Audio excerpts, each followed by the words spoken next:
ओम नमः शिवाय। હું જય શ્રી કૃષ્ણ, જય દ્વારિકાધીશ। હું શાસ્ત્રી આકાશ જોશી। આવનારા પવિત્ર શ્રાવણ માસની અંદર ભગવાન શિવજીની પૂજા કરવાનું જે મહત્ત્વ છે, તો ભગવાન શિવજીની શ્રાવણ મહિનામાં જ પૂજા શું કામ થાય છે? પુરાણોની અંદર અનેક શાસ્ત્રોમાં ઘણી ખરી કથાઓ બતાવી છે કે જેની અંદર ભગવાન શિવજીના પૂજા કરવાનું ખૂબ વિશેષ મહત્ત્વ, અને શાસ્ત્ર કહે છે કે શ્રાવણ મહિનાની અંદર શિવપુરાણમાં કથા છે કે શ્રાવણ મહિનાની અંદર ભગવાન શિવ આ પૃથ્વી પર વિચરણ કરે છે। તો ભગવાન શિવનું પૃથ્વી પર આધિપત્ય, વિશેષતઃ પૃથ્વી પર ભગવાન શિવના દર્શન થઈ શકે છે અને ભગવાન શિવ છે પૃથ્વી પર વિચરણ કરે છે। એના માટેની અનેક શાસ્ત્રોમાં કથાઓ બતાવી છે। નાની એવી કથા આપણે ભાગવતજીની અંદર જઈએ તો ભાગવતજીમાં પણ કથા છે અને શિવપુરાણમાં પણ છે કે જ્યારે સમુદ્રનું મંથન થયું ત્યારે એ સમયની અંદર દેવતાઓ અને દાનવો વચ્ચે સંવાદ થાય છે।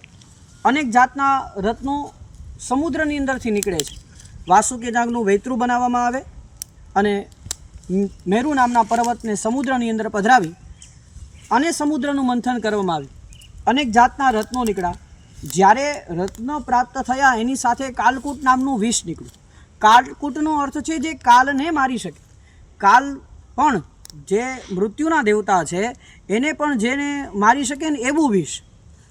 હવે આ વિષ જ્યારે નીકળ્યું ત્યારે પૃથ્વી પર એની જ્વાળાઓ જે બી વાતાવરણમાં ફરી એટલે દેવતાઓ તો મૂર્છિત થયા, સાથે સાથે જે શક્તિશાળી દાનવો હતા એ દાનવો પણ મૂર્છિત થવા લાગ્યા। અને એ સમયે બધાએ નક્કી કર્યું કે વિષને ધારણ કોણ કરે, જેણે કાળની ઉપર વિજય પ્રાપ્ત કર્યો હોય। કાળ ઉપર વિજય પ્રાપ્ત કરનાર ભગવાન મહાદેવ, જેને આપણે કહીએ છીએ ને કે કાલો કે કાલ મહાકાલ, તો એ ભગવાન શિવ છે એણે કાળ પર વિજય પ્રાપ્ત કર્યો છે। તો બધા શિવજી પાસે ગયા। ભગવાન શિવજીને કીધું કે તમે આ વિષને ગ્રહણ કરો અને આ પૃથ્વીને વિશાલી જે થઈ ગઈ છે, અત્યારે પૃથ્વીની અંદર જે વિષનું વાતાવરણ છે એ વિષના વાતાવરણમાંથી તમે એને મુક્ત કરો।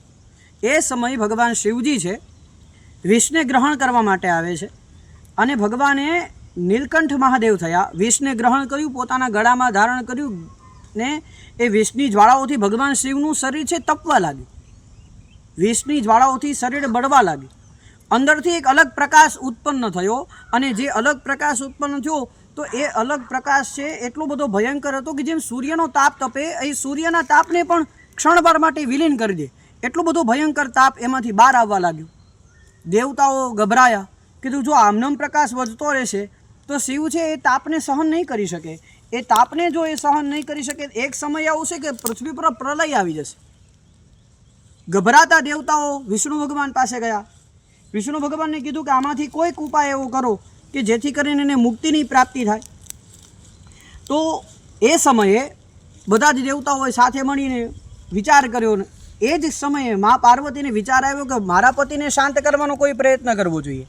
એ સમયે માતા પાર્વતીએ બધા જ દેવતાઓ પાસે જઈને કીધું કે આ અગ્નિને શાંત કરવા માટે એટલી બધી જળની ધારાઓ ભગવાન શિવ ઉપર આપણે કરીએ જેથી કરી અને એને શાંતિની અને સાત્વિકતાની પ્રાપ્તિ થાય।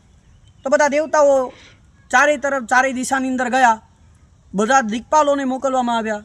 બધા પોતપોતાની શક્તિ પ્રમાણે પૃથ્વી પર શ્રેષ્ઠ અને પવિત્ર તીર્થોના જળ લઈ આવ્યા, ભગવાન શિવ ઉપર અર્પણ કર્યું। પણ એ જળથી પણ એને એટલી તૃપ્તિ થઈ નહીં, એટલી જ્વાળા જે શરીરમાં ભગવાનને તાપ લાગતો હતો એ તાપથી એને થોડો સંતોષ ન થયો। તો બધા એક વિચાર કર્યો કે હજી શું કરવું। એ સમયે માતા પાર્વતી પૃથ્વી પર જેટલી ઔષધિઓ હતા એ ઔષધિઓ લઈ આવ્યા। બિલીનું વૃક્ષ હતું એ બિલીના વૃક્ષમાંથી પાન લઈ આવ્યા। એ બિલ્વપત્ર અર્પણ કર્યા। ભાંગ લઈ આવ્યા, ભાંગ ધતુરા અર્પણ કર્યા। કે આ બધા જે પદાર્થો છે ભાંગ અને ધતુરો એ બધા વિષને પણ ગ્રહણ કરવાવાળા છે। એક પ્રકારે વિષ જેવી જ એનાની અંદર શક્તિ છે। આ બધા જાણીએ છીએ કે ધતુરો છે તે એની અંદર પણ વિષૈલી તત્વ છે, ભાંગ છે તેની અંદર પણ કદાચ એક અંશે વિષૈલ તત્વ છે, અને બિલીપત્ર છે એ સાયન્સ એવું કહે છે કે સૌથી વધારે ઠંડુમાં ઠંડુ કોઈ વૃક્ષ હોય તો એ બિલીનું વૃક્ષ છે।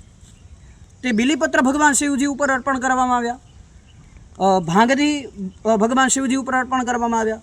ધતુરા જેવા વૃક્ષો ભગવાન શિવજી ઉપર અર્પણ કરવામાં આવ્યા। અને બધા જ દેવતાઓએ પૃથ્વી ઉપર ભગવાન શિવ ઉપર ગંગાજળની ધારાઓ કરી। આ ગંગાજળની ધારાઓ થઈ, બધી ઔષધિઓ પ્રાપ્ત થઈ અને એમાંથી ભગવાનની અગ્નિ છે ધીરે ધીરે ધીરે ધીરે સંતાપ થવા લાગી। તાપ થવા લાગી, તાપ ઓછો થયો અને ભગવાનને શાંતિની પ્રાપ્તિ, ઠંડક પ્રાપ્ત થઈ। ભગવાન ભોળાનાથ પ્રસન્ન થયા। એ સમયે જ્યારે ભગવાન ઉપર અભિષેક કરવામાં આવ્યો ઔષધિઓથી અને ભગવાનને શાંત કરવામાં આવ્યા એ સમય શ્રાવણ માસનો હતો. એટલે બધા જ દેવતાઓ પર ભગવાન પ્રસન્ન થઈને ભગવાન શિવજી કહે છે કે જે શ્રાવણ માસની અંદર મારા ઉપર અભિષેક કરશે એ બધા જ દેવતાઓની ઈચ્છા પૂર્ણ કરીશ. સાથે સાથે માતા પાર્વતી અને દેવતાઓને સંબોધન કરીને ભગવાન શિવજી કહે છે ખાલી દેવતાઓએ જે મારા ઉપર અભિષેક કર્યો છે એવું નહીં, પણ પૃથ્વીના તમામ તત્વોએ સહકાર આપ્યો છે. આ તમામ તત્વો ઉપર મારી એટલી કૃપા રહેશે કે જે પણ વ્યક્તિ પોતાની ઈચ્છાથી અથવા તો જે પણ વ્યક્તિ કોઈ પણ કામનાથી કે વગર કામનાથી મારા ઉપર અભિષેક કરશે અને ખાસ કરીને શ્રાવણ માસની અંદર કરશે તો એના બધા જ મનોરથ હું પૂર્ણ કરીશ અને બધી જ ઈચ્છાઓ હું પૂર્ણ કરીશ. અસ્તુ. જય શ્રી કૃષ્ણ.